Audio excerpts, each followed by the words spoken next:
When your invoice says goods do not pass title until payment is made in full, we mean it. By users Petty 23. At a small MSP I used to work at quite a while ago now, we did an upgrade of computers for a small business that involved us supplying and installing, if I recall correctly, 5 new computers and monitors. Our invoices had a standard retention of title clause, which basically says that although we have supplied you goods, until payment is made in full, ownership is retained by us. Their invoice was due without payment being made. Several follow-ups were made with standard excuses like sorry, we forgot, we thought that was due next month, the check is in the mail, I thought we paid that, etc. After over 3 months overdue, the owner of the MSP at the time basically said he would make one more call and attempt to receive payment, and if they didn't pay immediately, we would just go down there and recover our goods. He made the call. Predictably, we got another excuse why they didn't make payment. Right, he says, let's go get out stuff back. When we get there, just start unplugging our computers, and pack them up into the car, he says. So we arrive on site to the clients. Someone at the client mentions, oh, I didn't realize we had you booked to see us today.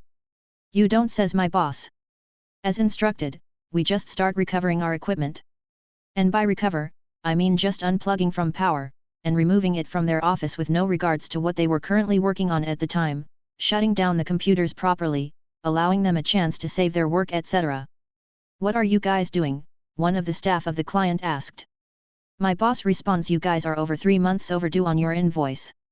We have tried to get payment on multiple occasions, but still haven't. One of the staff from the client makes a call to their boss. Eventually the phone is handed over to my boss. He says if you can get here in the next 10 minutes, which is how long it will take us to recover our goods, we'll return the computers. Amazingly, the boss of the client makes it within 10 minutes, cash in hand for the amount our invoice was outstanding. The cash is accepted by my boss, who instructs us to replace the PCs. We replace the PCs and leave. A payment receipt is emailed to the client, and this was the last we ever heard from them. Apparently I'm not funny, by user SMA1. I was doing my usual SYS admin things and one of our users emailed about an issue, so I called her back. She answered the phone and said, finally, someone who knows what they're doing. And I laughed and said, no ma'am, we charge a lot for that person and she's booked weeks in advance. And she laughed and I fixed her issue, and thought that was the end of it. It was not. I just got another, damn it Smo, call from my boss. Apparently the lady called our CEO after I hung up with her, and then he called the CIO, my boss, and then boss called me. I'm no longer allowed to make any type of humorous remarks with this lady anymore. He, and those above him, agree that it's BS, but we are trying to appease the complainer because, unknown reasons. That's IT, right? By user Nazamrath. So I was operating the in-person IT help desk at Megacorp HQ today. Among many fine examples of competence, this one stood out. Newbie comes in, starts asking newbie questions. So far, so good, newbies do be like that. Then, conversation paraphrased. Okay, next, I want to request a locker for myself. How do I do that? Shrugs, I dunno. That does not sound like something IT would be in charge of. I thought this is a general help desk for everything though. No, this is an IT help desk for IT problems that require personal contact. Hardware handover, phone help, that sort of thing. Oh, I see. I would like to keep my laptop in a locker, so how do I get one? There was not even a hint of humor. He honestly seemed to think he pulled out an ace, and was surprised that it did not work. Your GPS module does not let you spy on your neighbors, by user Accomplished Top 1944. I work in technical escalations for a Fortune 500 technology company. Had a ticket come in from our L2 team for an older gentleman, who had recently purchased a fully kitted-out ruggedized laptop for personal use. I'm talking about something the military, police, fire departments would use. For the sake of this story we will call him Lou. After reviewing the case details, I give Lou a call to help get the machine set up. His primary concern is that he wants to get GPS up and running, and none of the other technicians could get it working.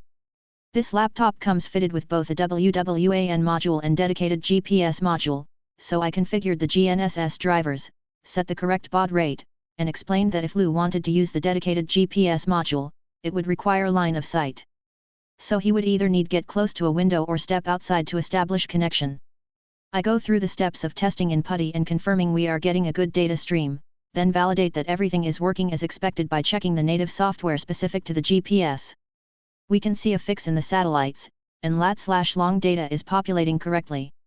Assuming we have wrapped up the issue, I asked Lou if he needed anything else, and he responded with, "Well, you still haven't gotten the GPS to work." Confused by this, I asked Lou what he meant, as the GPS coordinate data was clearly coming in and working with all apps we tested. Lou responded with, "I still cannot see the live view.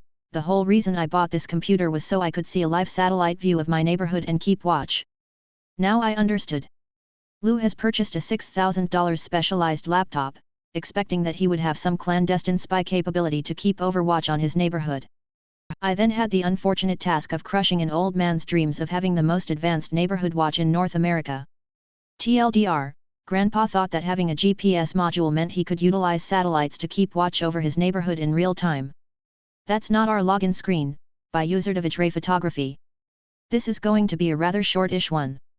A few weeks ago I had someone come in and complain that they couldn't log into a web-based system that we use. It's a niche but still off-the-shelf product, and let's call it SimpleSoft. Each instance of SimpleSoft is branded to whatever organization is using it, and a fair number of organizations use it. I grab their laptop and take a look, and they're trying to log into another organization's instance of SimpleSoft. It's quite obvious, as not only is the logo on the page not our logo, but it's also not our organization's color scheme, and the banner along the top doesn't say our organization name. I tell them that's not the login page for our SimpleSoft, and they said, "But that's the first page that came up when I searched for it." I point out the wrong logo, color scheme, and name, then proceed to show them how to get to the login screen for ours. I give them two ways. First is just to go to simplesoft.example.com, second is to go to our website, example.com, and click on Login to SimpleSoft, and I got to our website by googling our organization's name as a kind of, if you can't remember our address, just Google it. That way, if they can't remember the URL, they can remember, I can find it on the website. Anyway, we get them logged in and they walk off, happy. About a week later, they show up to the service desk again. I still can't log into SimpleSoft. I spin their laptop around and it's the same incorrect login page. Wrong logo, color scheme, and organization name. I point this out again and they say, "Well, that's the only one that shows up when I search for it." I remind them that they need to access SimpleSoft either via the direct URL of simplesoft.example.com, or by searching for our organization and clicking on the Login to SimpleSoft link. They walked off happy again, and I think this time it stuck, as I've seen them at the service desk, but I haven't seen them for that specific issue. I don't know what it takes for someone to reach a page, enter in their credentials, and not notice that the page says Other Company Incorporated instead of Example Incorporated, that the logo doesn't match the one on their uniform, and that the red doesn't match the blue we use in our logo, but it sure was a facepalm moment.